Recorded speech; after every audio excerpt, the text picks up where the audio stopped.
Good morning, everyone. I hope you are doing so well today. My name is Charlotte, and today I'm going to show you how to determine your child's learning preference.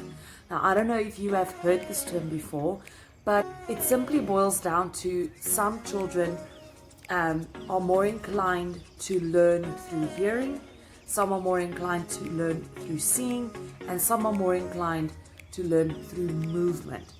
And it's very good to know this because then you can help your child at home or give them tools to use at school to suit their learning preference and make sure they get the most out of their education.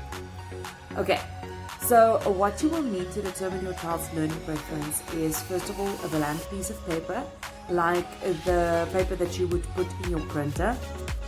The second thing you need is a pencil for your child. And then the last thing you'll use is a ruler. Okay, so here's what you're going to do. Okay, so you will put the paper on a flat surface and then you will try to fold the one end to the other end and make it nice and flat. Because you want to get a square paper. You don't want the rectangular shape of the paper to influence the way your child will draw on this piece of paper. Okay, so then you just remove that part and you fold it open and you have a perfect square. Okay, the next thing you will ask your child to draw a lazy 8. Now, it's very important that they are relaxed and that they know there's no right or wrong way to do this. You want them to go to the left-hand side first and then to the right-hand side. Okay, after they've done that, I will show you how to analyze the lazy 8. Okay, so you will take your ruler and draw a straight line from the center part where the lines cross right through to the other side. Then you will find the longest part from the line to the bottom of the loop in all of the 4 quadrants. Okay, so the horizontal line across indicates auditory learning. Then the line going to the bottom, from the center line to the bottom, that indicates kinesthetic learning. And the top part, the shortest line on that drawing, is visual learning. Okay, so what you will do is you are going to take your ruler and look at which lines are the longest. It will also indicate the dominance of the left and right hand side, should it be different for your child. Okay, so what you can deduct from this sketch is that I am an auditory learner. My auditory lines are very obviously the longest.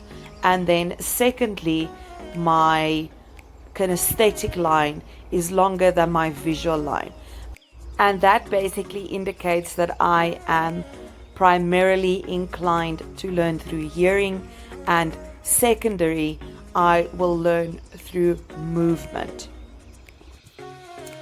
Okay, so once you have analyzed your child's lazy 8, you should have a great idea of their learning preference, and then you can accommodate them accordingly. So just to give you a few tips, a visual learner usually needs to sit in front of the classroom. They should be able to see very well, and luckily they are the students that learn the easiest, if that makes sense. However, they can be easily distracted by sounds or movement. So a great thing would be to ask the teacher if they could sit in front, and at home to use tools that are visually stimulating for them in order to learn. The second type of learner, which is your auditory learner, they need to learn through hearing. So what we suggest is that when they are doing their work at home, to talk, they have to talk to themselves in order to remember stuff. and that's not a bad thing. It just is not that accommodating in a classroom, but it will help if they can hear the teacher clearly in the classroom. So a tip there would also be for them, they don't have to sit right in front, but if they can sit like sort of in the middle of the classroom, then they won't be distracted by a lot of movement or a lot of other noise, and they would have a clear view and sound of the teacher. Now your third learner is usually the ones that are the busybodies. They can't seem to sit still, and they struggle the most, to be honest. Mainstream teaching don't necessarily cater for these children, and they are usually told to sit still.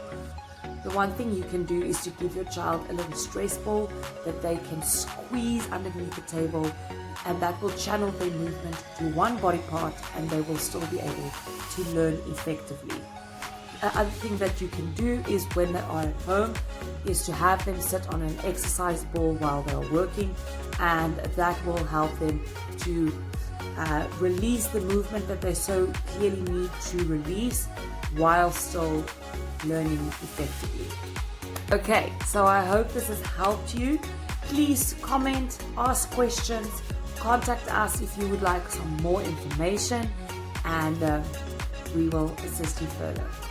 Follow us on social media, Facebook, YouTube, Instagram, and stay tuned for more videos on how to train your brain.